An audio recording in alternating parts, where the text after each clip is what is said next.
André Guerra, psicólogo, doutor e mestre em psicologia social, e hoje vou dar continuidade ao nosso papo, nossas conversas sobre como enfrentar o atual cenário político, como superar esse atual cenário político a partir da perspectiva da psicologia social. Quero aproveitar também para agradecer a todas as pessoas que se inscreveram no canal, que curtiram os vídeos anteriores, que comentaram. Continuem comentando, façam comentários com perguntas, com sugestões para outros vídeos. Isso vai nos ajudar a fazer um debate bem rico, bem interessante. Tá? Queria agradecer todo mundo que se engajou comprou essa ideia. Tá? Bom, o que eu escolhi hoje para a gente conversar? Escolhi um tema que para mim é central e que vai voltar muitas vezes nas nossas discussões, de uma forma direta ou indireta. Aqui eu vou dar mais só uma pincelada, mas que eu acho bem importante para a gente já ir refletindo sobre isso, que é a centralidade da mídia na discussão política. A mídia é a variável central. Tanto que eu dei esse título pro vídeo, né? Por que não existe política sem mídia? É um título bem forte, mas é essa a verdade e a gente precisa ter essa compreensão. Que muitas vezes a gente toma a mídia, porque a gente já nasceu num mundo mediatizado, a gente toma a mídia como algo natural e inofensivo, o que não é verdade. A mídia ela é determinante, não no sentido de um domínio absoluto, mas ela desempenha um papel decisivo nos rumos políticos de uma nação. Isso é um pressuposto dessa fala, desse vídeo, mas um pressuposto que vai passar por várias outras falas. Tanto é assim que, retomando o que a gente conversou no vídeo anterior, quando eu estava dizendo que a questão central para a emergência de um movimento totalitário é a criação de um inimigo comum, eu disse lá que para se construir esse inimigo comum, o líder autoritário, esse movimento fascista totalitário, eles não vão inventar afetos, que vão se colar no inimigo eleito. Eles vão identificar afetos que já estão na sociedade. E aí eles vão, a partir desses afetos identificados, colar no inimigo. Só que todo esse processo, na sociedade contemporânea, que é uma sociedade mediatizada, ou seja, por onde a gente olha, na nossa vida cotidiana, a gente está sempre em contato com a mídia, seja o rádio, seja a televisão, mas seja o jornal, seja os sites de notícia, e hoje, seja os aplicativos de mensagem, WhatsApp, Telegram, Facebook, Instagram, todos esses aparatos tecnológicos que nos permitem conhecer, ou supostamente conhecer, ou nos fazer acreditar que estamos conhecendo o mundo a partir de produções simbólicas que chegam até nós e às vezes a gente não entende como que isso se produziu. Tá? Então isso é fundamental, a mídia ela é fundamental. Para qualquer movimento político, a mídia ela é fundamental. Embora ela possa ser usada de formas diferentes. Ela pode ser usada de uma forma autoritária, totalitária, dominadora, mas ela também pode ser usada de uma forma libertária, emancipadora. Isso vai depender da forma como a gente entende a mídia e da forma como a gente trabalha a mídia. Mas não, independentemente do projeto político, se tem um projeto de direita ou um projeto de esquerda, sem a variável mídia, tu não vai conseguir realizar o teu projeto. Isso é certo. Isso é uma afirmação que eu estou cravando aqui. Tá? Não existe política sem mídia. Então é muito importante que a gente retome esse pensamento. Então o que eu vou... o objetivo hoje desse vídeo? Primeiro, eu quero que a gente compreenda como que se formam então esses afetos, né? Como que se formam esses afetos sociais que eu mencionei na construção do inimigo comum no caso do episódio da situação brasileira, que é esse sentimento de antipolítica, esse sentimento de anticorrupção e esse ódio ao ex-escravizado, ao negro, ao pobre, ao trabalhador assalariado. Como que esses afetos eles são perpetuados, são transformados, são modelados pela mídia, e como que a mídia, ao longo pelo menos muito mais de 20 anos, né? Porque antes mesmo do Lula ser eleito, mesmo em 1989, ele já sofreu uma fraude midiática na eleição, a mídia operava ativamente para construir uma identidade negativa, né? Estigmatizada do PT e de Lula. Mas como que a mídia opera, né? Vou trazer alguns elementos de como que ela opera para poder fazer essa produção simbólica, para ela poder construir essa estigmatização. Tá? Esse vai ser o o objetivo principal nosso. E aí eu vou abordar aqui 3 pontos. Primeiro, rapidamente, eu vou pincelar a relação entre mídia e subjetividade, por isso que a mídia ela é central para a política, porque ela atinge o sujeito político. Ela atinge a forma do sujeito político entender a política, da forma do sujeito político se colocar ou não em relação à ação política. Então ela é central. Então abordar primeiramente isso, como é que se dá essa relação entre mídia e subjetividade. O segundo ponto que eu vou também pincelar qual é a situação midiática atual, não só no Brasil, mas no mundo. Como é que a gente pode pensar a mídia hoje, no século XXI, com as redes sociais, em tempos de fake news, de pós-verdade. Vou fazer outros vídeos para a gente falar especificamente sobre fake news, mas é importante nesse vídeo a gente já se sensibilizar com essa discussão. E por último, também como eu já fiz no vídeo anterior, eu quero sempre terminar com uma sugestão de ação, uma sugestão de prática. E aí, então eu quero trabalhar com a ideia de como que a gente pode superar essa hegemonia midiática que hoje está reinando no nosso país e com fortes interferências, inclusive estrangeiras. Tá? Então vamos começar essa pequena jornada. Bom, para falar sobre a relação entre mídia e subjetividade, o primeiro ponto, e o ponto central é o seguinte: a gente tem que entender que a mídia e a subjetividade, elas têm uma natureza muito próxima, porque ambas trabalham com signos, com símbolos, com imagens, com significados, com significantes. Nós, seres humanos, nós somos animais, mas nós não somos qualquer animais. Nós somos animais hermenêuticos. Essa palavra hermenêutico, ela quer dizer interpretativos. Nós somos animais com capacidade de interpretação. E a interpretação pressupõe a capacidade de lidar com significados, com sentido. O que isso quer dizer? Quer dizer que um animal, em geral, ele vai lidar com o mundo a partir de uma relação entre estímulo e resposta, entre ação e reação. Então, por exemplo, assim, um animal vê fogo, ele sai correndo. Por quê? Porque fogo é perigoso, ponto. Ele tem uma reação que a gente poderia chamar instintiva, de fuga. Nós também, se a gente está em algum determinado lugar passando distraído e algo pega fogo, a gente vai operar na mesma chave do animal e vai sair correndo. Porém, a gente pode agir dessa forma, mas não necessariamente a gente age assim. E um exemplo muito bom para isso é o Réveillon. Todo mundo que tem animal em casa, cachorro especialmente, sabe que no Réveillon os animais sofrem muito com aquelas explosões, com aqueles fogos. E por que eles sofrem com aquilo? Porque por causa do barulho, mas outros também porque eles ficam assustados, eles não entendem o que está acontecendo, porque para eles barulho é perigo.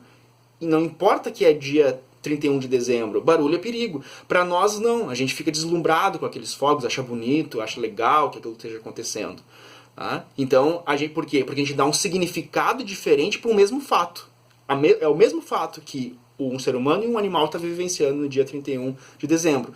Mas o animal ele não interpreta aquilo de uma forma refinada. A gente interpreta. Mas olha só que interessante. Se a gente pensar o mesmo foguetório do dia 31 de dezembro numa terça-feira de junho, a gente vai ter a mesma reação do animal, porque a gente vai acordar e vai ficar indignado. Quem é que está fazendo toda essa barulheira no meio da madrugada? Por quê? Porque a gente vai pegar aqueles mesmos fogos e não vai dar um sentido, um significado para aquilo, entende? Então, a nossa subjetividade, ela opera da mesma forma, com a mesma matéria, com a mesma substância que opera a mídia. A mídia também trabalha com isso. Ela trabalha com significados e com signos.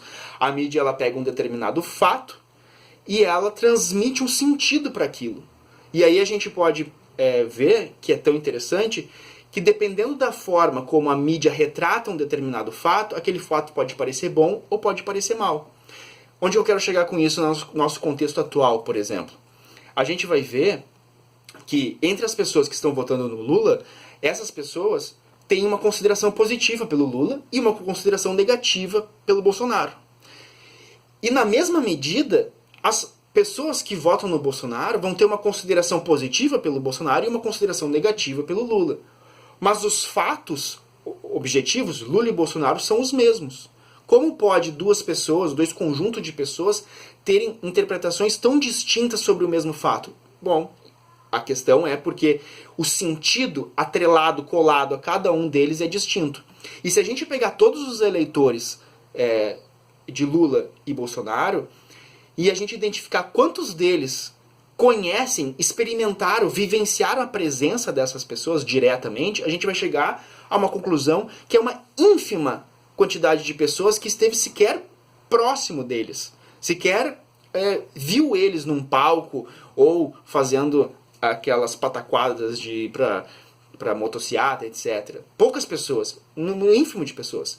Mas provavelmente tanto as pessoas que estiveram presencialmente juntos com essas pessoas e as pessoas que nunca tiveram sequer próximo dessas pessoas, talvez tenham os mesmos afetos em relação a elas. Como é possível isso? Isso é possível através da mídia. De alguma forma, essa pessoa chegou a formar esse seu afeto sobre essa pessoa a partir de produtos midiáticos. E aí é que é a questão central. Esses produtos midiáticos, eles não só retratam uma pessoa, ou uma situação, ou um fato. Porque se os produtos midiáticos apenas retratassem, todos os brasileiros deveriam ter a mesma opinião sobre Lula e a mesma opinião sobre Bolsonaro. Se essas pessoas têm opiniões distintas em relação a esses fatos, é porque a mídia, a mediatização, e aqui em sentido bastante amplo, ela não apenas retrata esses fatos, mas ela constrói. Ela constrói. Então a gente vai ter um produto midiático que vai produzir uma imagem positiva sobre um e uma imagem negativa sobre o outro. E o outro vice-versa. Certo? Ótimo. Isso é a relação entre mídia e subjetividade. Acho que vocês conseguiram pegar. Que a forma como eu me relaciono com os produtos midiáticos vai determinar os meus afetos. Entende? Muitas vezes as pessoas... Quem é mais velho vai lembrar que antigamente, né, agora já se pode dizer que é antigamente, as pessoas, os adultos da casa acordavam e a primeira coisa que faziam era ler o jornal, para ver o que aconteceu no mundo. O pressuposto dessa conduta de levantar e ler o jornal para ver o que aconteceu no mundo é que o jornal simplesmente está retratando o que aconteceu no mundo. Sem perceber que não, o jornal não está retratando o que está acontecendo no mundo, o jornal está produzindo o que está acontecendo no mundo, certo? A gente não percebe isso. Mas esse jornal está ali na sua narrativa, mesmo a narrativa imparcial, supostamente imparcial jornalística, ela também é uma forma de tu conseguir atribuir valor àquilo que está sendo dito. Porque a gente tem a impressão de que uma narrativa imparcial ela é digna de mais credibilidade do que uma narrativa apaixonada. Então o jornal ele usa a narrativa imparcial com a finalidade de se distinguir de uma narrativa apaixonada, mas com o mesmo objetivo que teria uma narrativa apaixonada, que é convencer a pessoa de que aquilo que está sendo dito merece credibilidade, entende? Então a gente não tem como sair disso. Todo produto midiático, ele é produto de um processo de filtragem, de decisões, de uma série de processos que vão depender de interesses e conveniências para chegar até as pessoas. E isso é fundamental. A gente precisa entender que quando a gente está de frente a frente com o produto midiático, como por exemplo esse vídeo aqui, esse vídeo ele não foi produzido ao acaso. Eu tenho aqui uma cola que eu escrevi alguns pontos que isso eu preciso abordar. Eu tive uma preparação para falar esse vídeo. Eu tenho um objetivo, claro, que já falei nos vídeos anteriores com esse vídeo. Então há toda uma construção para que eu possa chegar nas pessoas, conversar com as pessoas e de uma certa forma tocar a subjetividade das pessoas, para que as pessoas elas entrem em acordo ou desacordo comigo, mas eu estou tentando conversar com as pessoas. E é assim que acontece com todos os produtos midiáticos. Alguns produtos midiáticos isso fica mais explícito, outros ficam menos explícito. E os que ficam menos explícitos são os produtos midiáticos mais perigosos, porque as pessoas elas acabam consumindo esse produto sem ter a perspicácia de entender que aquele produto não é ingênuo. Ele está direcionando a forma dessa pessoa se colocar no mundo, entende? Então essa é a relação entre mídia e subjetividade, e por isso que ela é tão importante para a política. Por quê? Porque quem faz a política são os sujeitos, somos nós. E a forma como a gente vê e sente o mundo vai determinar o rumo que a gente vai dar para a política. Então eu sempre digo assim, a subjetividade, a nossa subjetividade, ela é exatamente do tamanho do nosso mundo. Só que o nosso mundo, ele depende de todas as experiências objetivas e subjetivas que a gente acumulou ao longo da nossa vida. E grande parte das experiências subjetivas que nós temos hoje na nossa sociedade, elas se dão através da mídia. Então é como se esses bens simbólicos midiáticos, eles conseguissem criar uma certa fronteira para delimitar os mundos.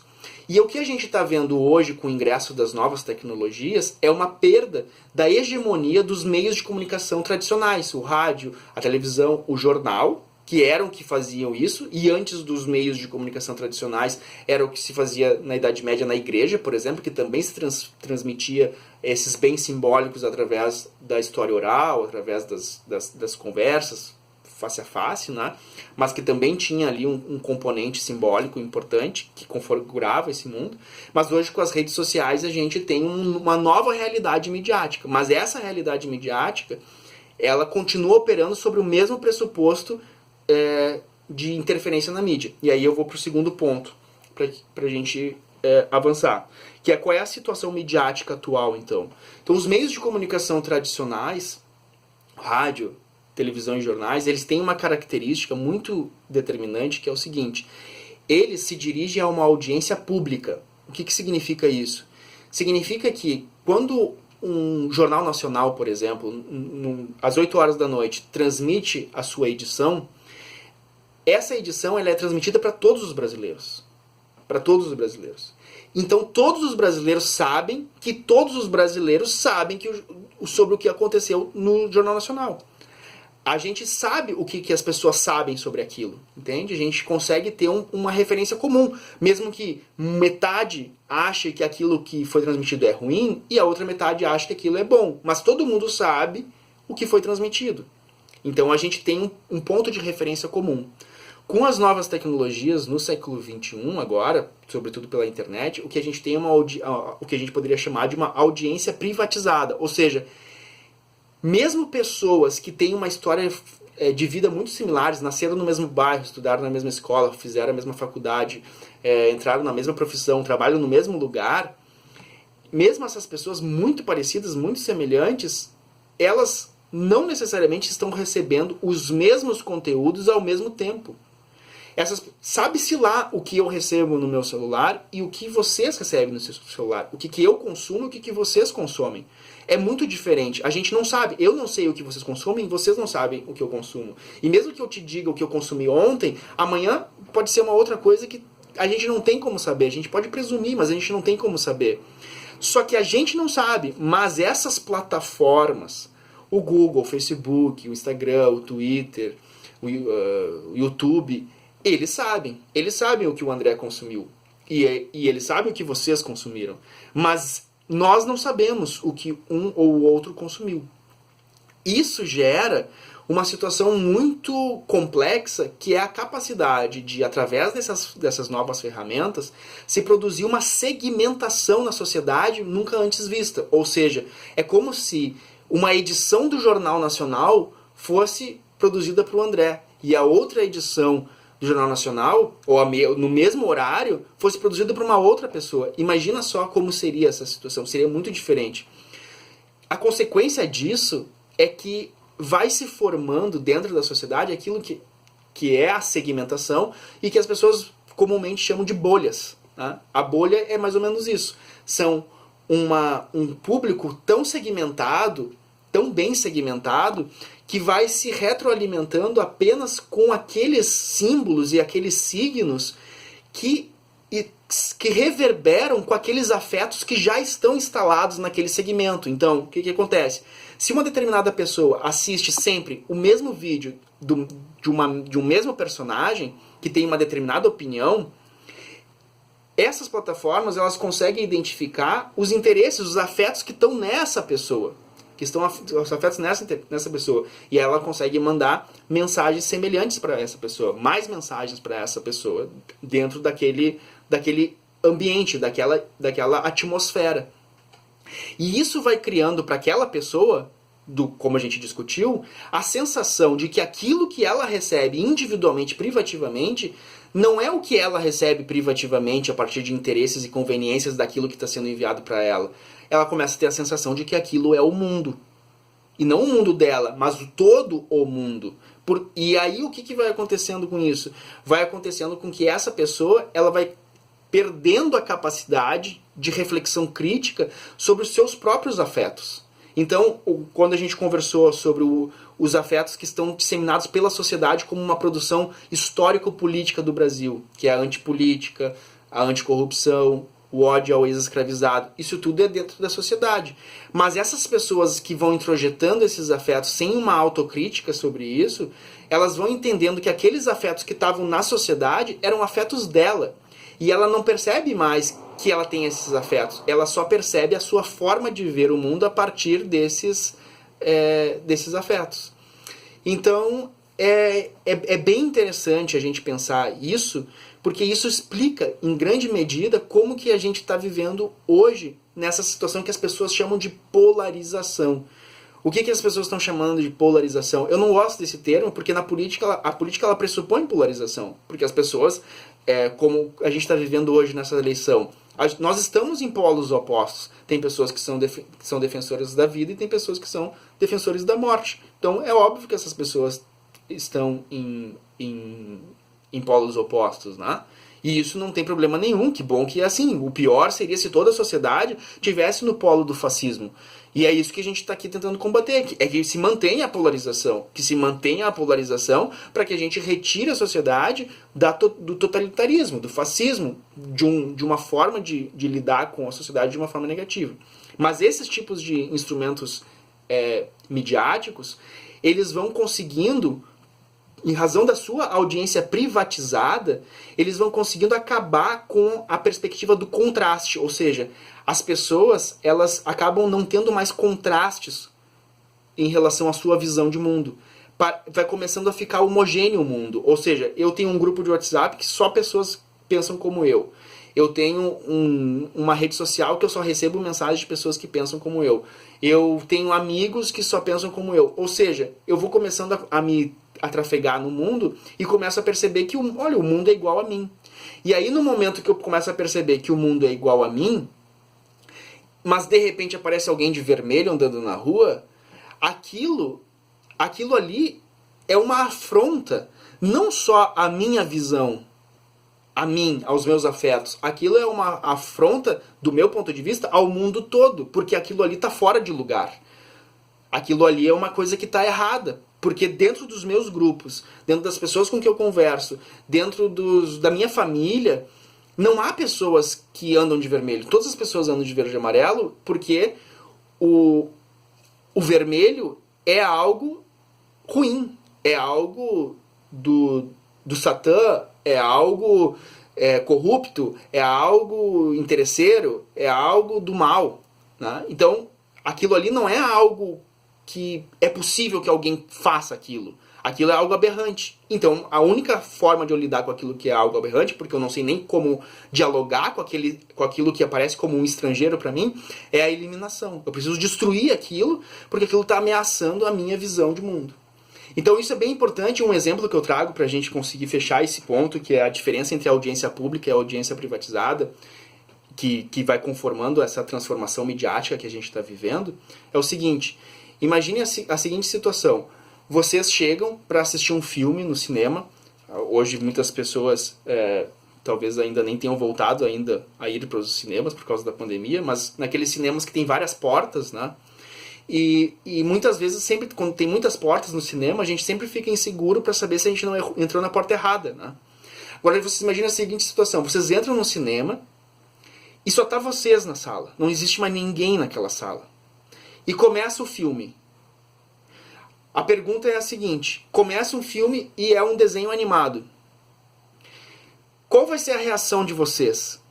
A reação de vocês é que entrei no filme errado, porque tá passando um desenho animado, eu não comprei um filme para o desenho animado, vou sair da sala e vou voltar. Agora, talvez nem passe pela cabeça da pessoa, diante dessa situação, que talvez o projetista passou o filme errado.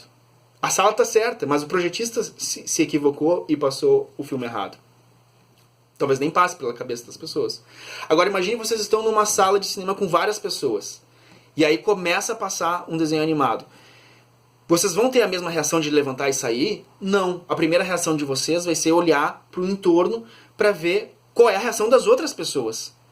Porque se tem outras pessoas ali, tu vai comparar a tua reação com a reação das pessoas. Se aquelas pessoas ali estiverem tranquilas assistindo o filme que começou, aí tu vai saber, ah, sim, agora entrei na sala errada, porque todas aquelas pessoas ali estão tranquilas com o filme.